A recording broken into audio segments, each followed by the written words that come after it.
My friends, I am so excited because it's a new year and it's a brand new podcast.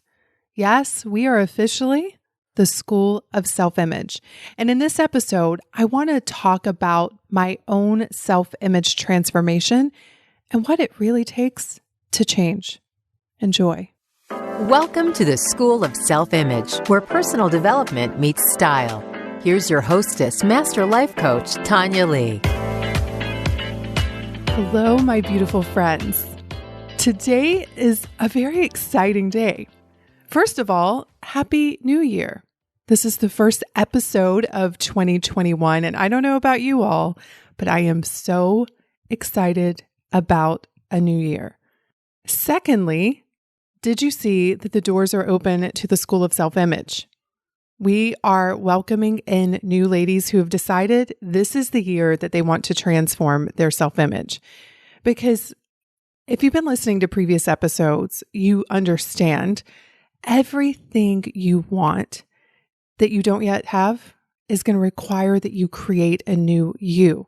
It just makes change so much easier versus working against a self-image that is opposing what you want. And so I am so looking forward to working with all of these new members. We have added more things into the membership. We are continuously making it better and better. And I am committed to making this school the best school out there in terms of helping a woman develop her image. And so if you have not joined us yet, what in the world? Head over to schoolofselfimage.com/join. You can read all about it, and I would be honored to support you in elevating your self-image in 2021. And then finally, did you notice?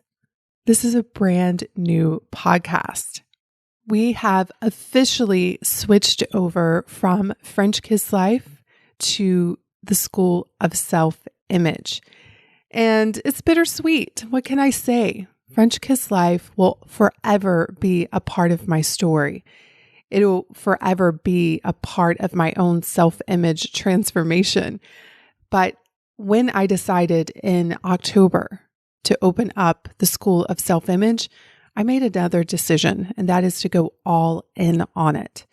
So you can celebrate with me by sharing this new episode on Instagram or Facebook, and then go check out the new site, schoolofselfimage.com. And I truly am excited to share all of the research and things that I have been learning over the past year on what it really takes to transform your self-image. So with that said, let's talk about my personal self-image transformation. I've touched upon my story in previous episodes, but I want to dedicate this episode to talking about why I'm so passionate about supporting women in transforming their self-image. And I also realize that some of you may not know my story. Maybe this is the first time that you've listened to the podcast, or you're relatively new to me and my work. So I wanted to share my own self-image story and talk about what it really takes to change. So first of all, let me just explain what your self-image is. Your self-image is how you see yourself. It's how you see yourself in the mirror in terms of your attractiveness, how you think you look. It's also how you think about yourself, how you think about your capability and your personality, your skill set. And it's creating your entire life. Now, what most people do, and let me tell you, I did this for many years, is we try to change without changing who we are. And the first area where I really struggled to change for many, many years was around my weight. So at one point, I weighed 75 pounds more than I do today. I was over 200 pounds. And I remember desperately wanting to be fit and healthy. And I would go on diet after diet. I would try to work out. I would try to lose weight. And sometimes I would. I was like a professional yo-yo dieter. I have gained and lost probably about 20 people. And it always felt like I was white knuckling it. It always felt like I couldn't maintain it. And now I know that the reason why is because of my self-image. I was trying to lose weight, but I still saw myself as an overweight woman. I still saw myself as a woman with a weight problem. I still saw myself as a woman who could lose weight, but she was always going to gain it back. And because I saw myself as that, that is what I created. But today, I am a completely different woman.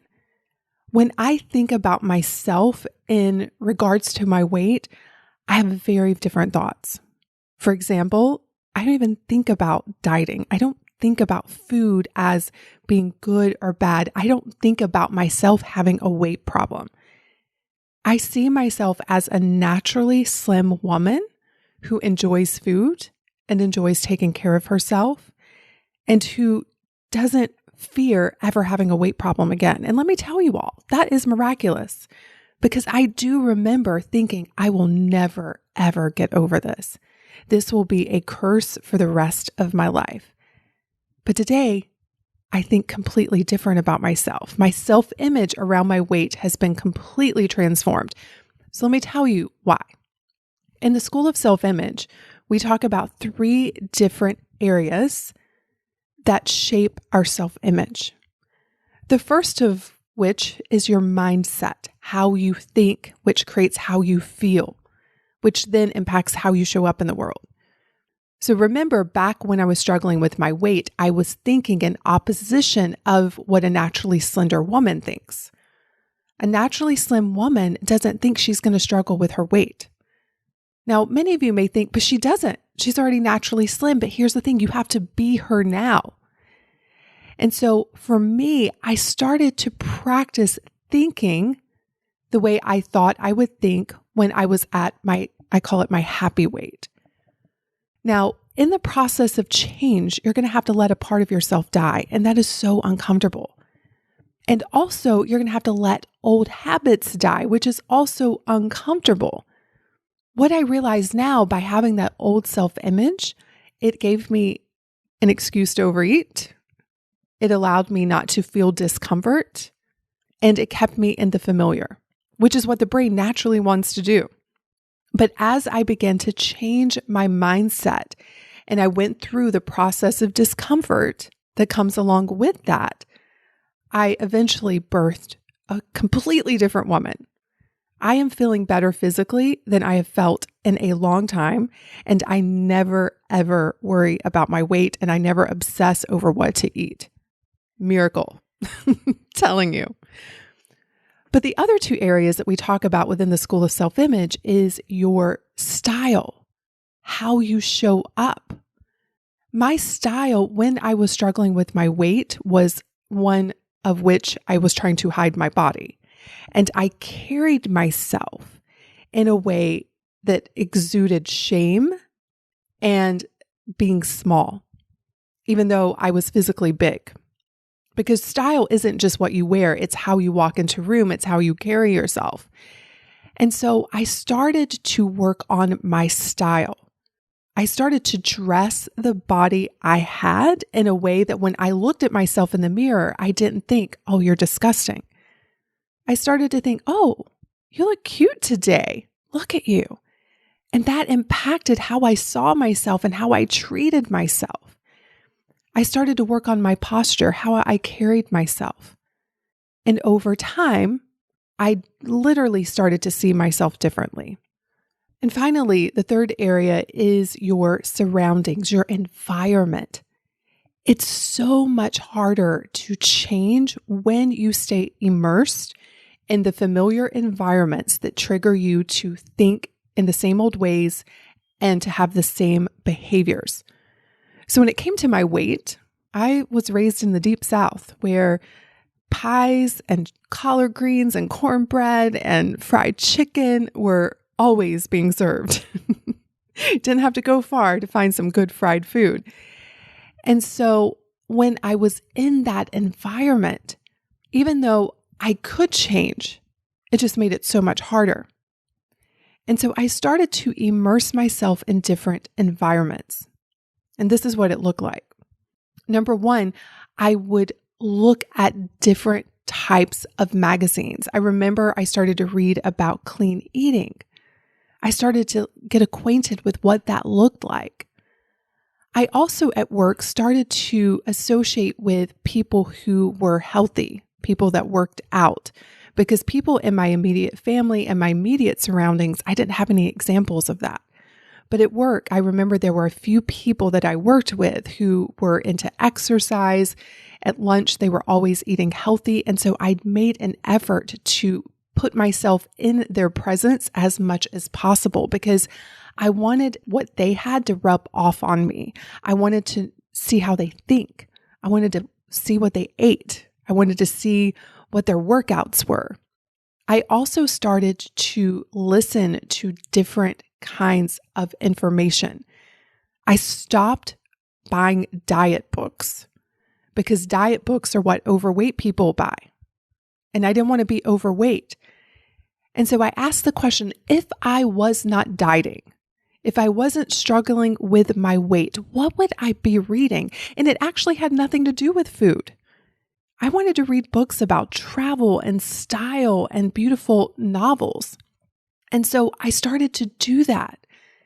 I switched up my environment, which forced my brain to think differently, which then forced me to feel differently and ultimately created very different results to the point that my self-image was completely transformed. So that's one example of my own self-image transformation. A transformation where I completely feel like I shed an old person and put on a new identity to the point that I'm just now her. The second area where I've experienced a complete transformation is around my style. I grew up wearing hand-me-downs, shopping at the Blue Light Special at Kmart. My mom did make some of my clothes just because it was cheaper. So thank goodness for that, because she's an amazing seamstress. So I didn't grow up around what I consider to be stylish women. Now, the women I did grow up with were amazing in so many other ways, but style was not something that was familiar to me. And yet, when I envisioned the ideal version of myself, she was a stylish woman. But I didn't see myself as stylish. In fact, I saw myself as very frumpy, and then add on a weight problem and the way I dressed to try to disguise my body, I had a lot of thoughts around my style that didn't support who I wanted to be. But fast forward to today, and I consider myself to be a stylish woman. So how did I do it?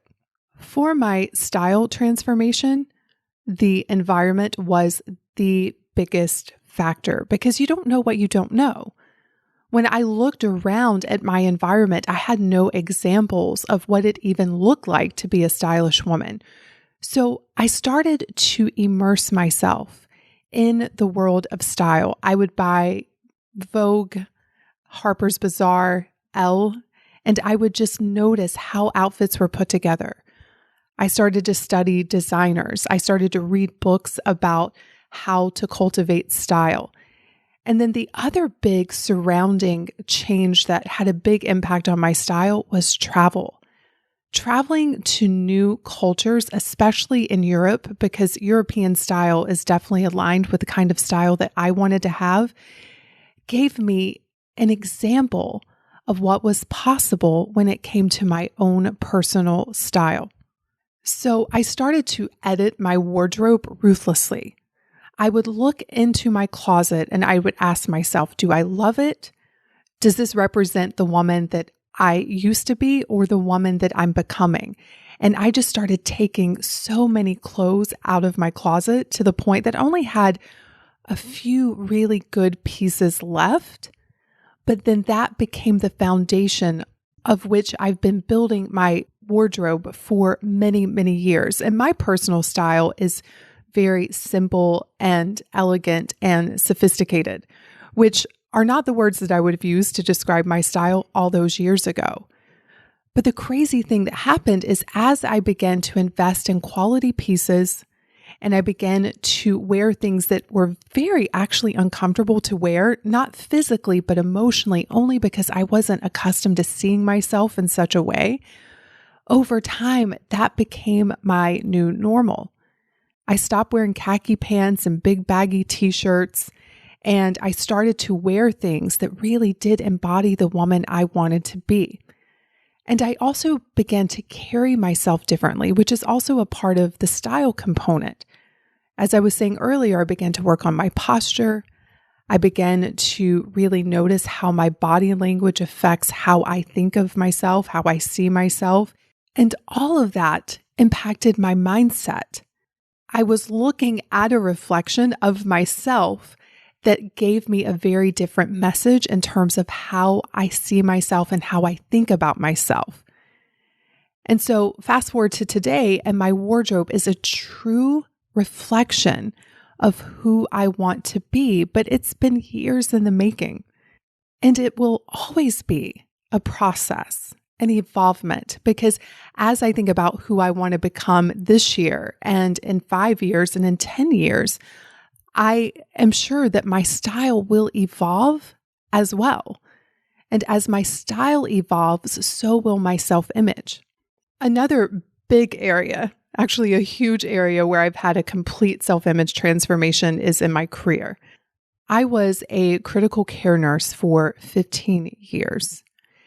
And I could not have seen myself as an entrepreneur when I was working as a nurse. It was so foreign to me to think about having my own business, running a successful company, just was not in the cards for me. But today, I'm doing that. I'm an entrepreneur. I have a very successful company. I see myself totally different. So how did that come about? Well, thank God for curiosity. I think that's been one of the traits that I naturally have that has led me on this path that I'm now on. But when I was working as a nurse, I deep down knew that there was something else within me that wanted to be expressed and experienced. But maybe like many of you, I had no idea what that was. But I started to follow my curiosities, which led me to going to sommelier school, which then led me going to Boston University to get a liberal arts degree while I was working as a nurse, which then led me to trying to figure out how to put all of this together because I had fallen in love with the world of food and wine. And then at BU, I discovered I loved writing. And so one day I was looking at an article in the newspaper that was talking about life coaches. And I was like, that's what I need. I need a life coach to help me sort through all of these possibilities and these interests. And that's when I discovered the world of personal development. And you all, life forever would be changed for me because of that. And so as I began to change my environment, put myself at Boston University, go to sommelier school, hire a life coach that opened me up to the power of our own mind, I began to have different thoughts. It affected my mindset. I started to think, maybe there is something else that's possible for me. I started to believe that maybe, just maybe, I could start my own business. But I would not have gotten to that point unless I had put myself in new surroundings that opened me up to the possibility of that. And I see this a lot. So many women want to change, but they're sitting in the same environments day after day that don't expose them to what is possible. But by following my curiosities and putting myself in unfamiliar spaces, I started to have different thoughts. It affected my mindset in a huge way. But then when I started my business, all of my doubts came up. All of the thoughts such as, you don't know what you're doing. This isn't going to work. You're not an entrepreneur. You've never even taken a business class. What are you doing? What in the world? All of that stuff came up, which was a reflection of my old self-image. But then I started to think about the woman I wanted to be in business. And how does she think? How does she show up? Even though I was working from home, I imagine the version of me that wakes up every day, gets dressed in something that feels good for her, that represents who she wants to be, and she gets to work. She's consistent. She shows up for her clients, even though at the time I had none. And by doing this work and putting myself in rooms full of entrepreneurs, networking with people who are way ahead of me, that gave me new thoughts to think and new beliefs to borrow, and showing up as the most powerful and dynamic version of myself, it's completely rewired my brain to now I see myself as a very successful CEO. And I've been gathering evidence to prove that true. And it's crazy to think, just 15 years ago, I was working in a CV ICU, and this was not even a possibility, but I had to transform my self-image. And I did that by putting myself in new environments, by thinking from my future, from where I wanted to be, and showing up on purpose in how I dress, how I carry myself, how I speak, which has completely transformed my career self-image. Another area where I've had a huge shift in my self-image is around money. And I know so many of you can relate to this because many of us didn't grow up with money. And probably by the time we were 5 years old, we had beliefs around money that we borrowed from our parents. Money doesn't grow on trees. You have to work really hard for money. Money's not easy. There's only so much money. We have to be very careful with money. And so I definitely had a lot of beliefs around money that kept me in constant scarcity. And so what I tried to do, which is what a lot of us try to do, is I tried to go out and make a lot of money. When I was working as a nurse, I was always the first one to volunteer for overtime. I loved to work holidays, especially the night shift, because I would get time and a half. I thought the answer was to make more money to deal with my scarcity. But the crazy thing is, as I started to make more money as a nurse, I still felt scarcity. I didn't feel abundant because I still had a broke self-image.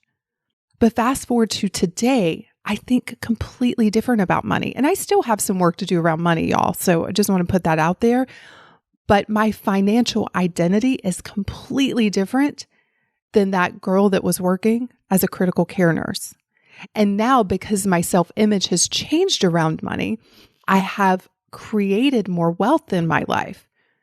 But I had to change my self-image first. And this is what we often get wrong. Like I said, we want to get a lot of money and think, then I'll think differently about it. But that's not the way it works.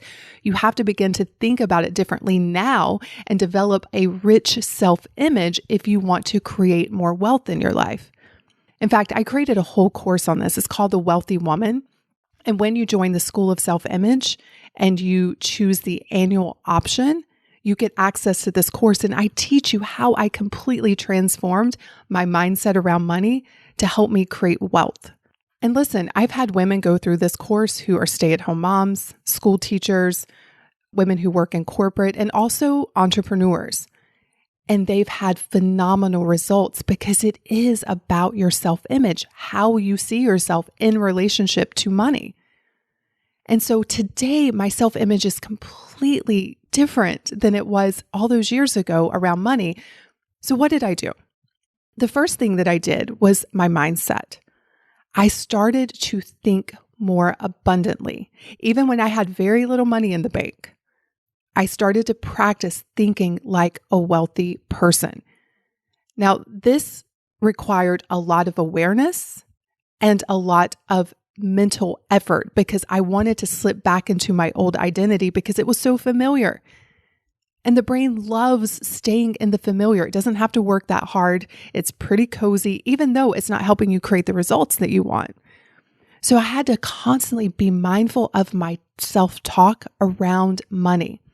Was I talking about it with love and excitement and with abundance, or was I talking about it full of fear and scarcity?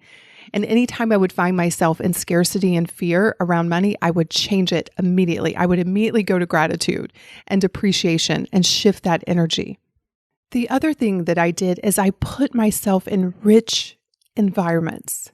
I would go and sit in luxury hotel lobbies that didn't cost me a dime, but felt rich to me.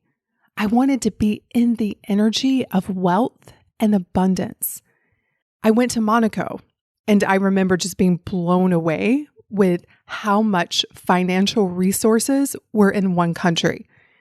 And more importantly, I was intrigued with the people who had that kind of money. How did they think? Are they pinching every penny? Are they thinking that money is something to be afraid of, or are they enjoying it? Do they believe in abundance? And I wanted to meet these people and learn how they think, but I had to put myself in that environment first. I also began to immerse myself in books about money mindset. Think and Grow Rich is one of my all-time favorites. And as I began to put myself in these environments, it triggered me to think in different ways. And then my style to this day, I believe, had a huge impact on my ability to create wealth. Because I used to spend so much money on the cheapest, most low quality clothes because I was always full of scarcity and I thought I needed more stuff to feel more abundant. But then I would open my closet and see nothing in there that really represented who I wanted to be and how I wanted to feel. And so I started to buy less, but higher quality.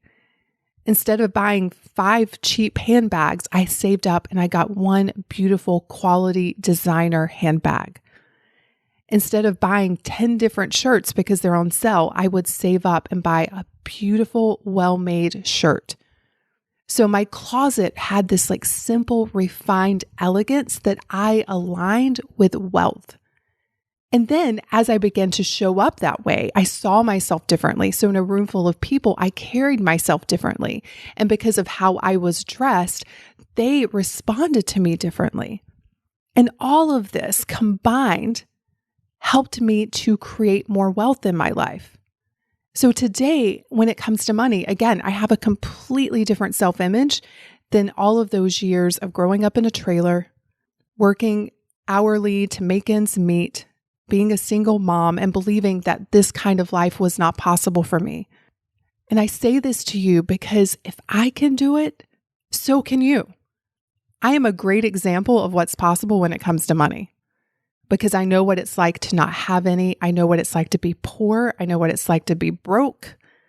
And I also know that the opposite is available to all of us if we're willing to create the self-image that allows for it. If you don't have a self-image for wealth, guess what you're going to do? You're going to push it away. You're going to overspend. You're going to go into debt. You're going to do whatever it takes to prove your current self-image true. So if you want to prove something else true, create the self-image that you want to live into. And then you'll realize that we always come back to who we believe ourselves to be. I've seen it over and over, especially around money.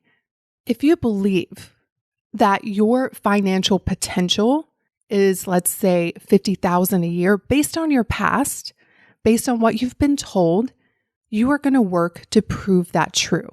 Is that what you want to prove true? Or would you rather prove that you can make $100,000 a year, $1 million a year, $10 million a year? Because you can easily create that self-image, and then your mind is going to work to fulfill that, because the mind doesn't like cognitive dissonance. The mind doesn't like when there's not harmony. So it's always working to prove whatever you believe to be true about yourself true. But a lot of you are proving things about yourself that you don't want to prove true. And you're trying to fix it with a lot of action, but that's not going to work because you're working against yourself. To create true, lasting change, it requires that you transform your self-image. And so now when it comes to wealth, I'm thinking about what is the next version of me? Where is she placing herself? What environments is she in? Who does she hang out with? What is she reading? What is she listening to? How is she using her time? I'm also thinking about how she shows up, how she carries herself. What is she wearing? And more importantly, how is she thinking? And then that is my work to create that new identity for myself. Because I know when I do it, I've got a lot of evidence now. When I do that, the world orchestrates to fulfill what you think about yourself. And then the final self-image transformation, I was trying to figure out how to explain it to you all, but it was last year. 2020 was a huge self-image transformation. And it wasn't in just one area. It felt like it was in all of the areas. The way I see myself today versus January 1 of 2020 is completely different. I left a long-term relationship. I moved into a beautiful penthouse. I completely changed my business. I let go of so much. It's like a whole person of me died and I birthed a whole new one. And it's been the most rewarding year of my life. And it's also been the most scary. But the way I see myself now compared to last year is I see myself as even more confident. I see myself as stronger. I see myself as more creative. I see myself as more loving, more abundant. It's like everything changed last year. And as a result, I'm healthier than I've ever been. I've been working out. I've been eating even better. And I already ate well, but I've been really listening to my body. I've had the most deep relationships form. And my older relationships, I've taken to an even deeper level. And then I've met new people that have opened my world up to new possibilities. Putting myself in a new environment in a city, in this new apartment, has completely changed how I see myself and how I think about myself. It was such a transformative year. And I will tell you, it took a lot of courage, you all, because it's easy to stay the same. It's easy to not make the hard decisions. It's easy to stay in the comfort zone. But that's not how you transform your self-image. At the end of the day, transforming your self-image takes a lot of courage. And do you know what courage requires? That you feel a lot of discomfort. But listen, y'all, we can do hard things. If you look back over your life, you've done many hard things. Some you didn't want to do. It was forced upon you. But what I'm asking you to do is to choose it on purpose. Choose that discomfort on purpose. And learn to navigate your emotional life so that you can transform your self-image to be a match for what you want. When I look back over my life, it doesn't make sense that I've created what I've created. A girl like me, growing up in a trailer in the South, in the Bible Belt, that struggled with her self-esteem, struggled with her weight, struggled with money, who didn't believe that the life I'm living today is possible. But now I'm living it. And now I know it's all because I transformed my self-image, which is why this work is the most important work you will ever do. If you want to make this an extraordinary year, focus on your self-image. Think about an extraordinary goal that you want to accomplish this year. And I've even done a podcast on this that we'll include in the show notes. But choose an extraordinary goal. And then go to the end of you having already achieved it. And think about who you've become, how you think differently. What did you have to let go of? Who did you have to become? What new environments did you have to put yourself in to make it possible? How did you show up in your style and your body language and your communication that transformed how you see yourself? And then the work is to practice being her now, not one day when you've created the goal, when you've gotten to the finish line, but now, because when you do that, you're not going to be working against yourself. You're going to be working with yourself because the mind will seek to prove true what you believe about yourself. I want you to believe how extraordinary you are. And I refuse to see you as anything less than that, my friend. So if you want to take this work to a deeper level, come join us within the School of Self-Image. You can go to schoolofselfimage.com/join. I would love to see you inside, but I want you to commit to making this the most extraordinary year ever. And I want you to focus on transforming your self-image in order to do so. I love you all so much. And I want us all to commit to making this the year that we amazed ourselves with what's possible. And we did it by transforming how we see ourselves. I'll see you in the next episode. Cheers. Hey, are you ready to transform your self-image but lack direction and support? If so, I'd like to invite you to join the School of Self-Image. This is an exclusive monthly membership where you'll create your own powerful before and after story. Through weekly classes and coaching, you'll learn powerful techniques on how to elevate the quality of your mindset, style, and surroundings to change how you see yourself and create extraordinary results in your life. Head over to schoolofselfimage.com/join to learn more.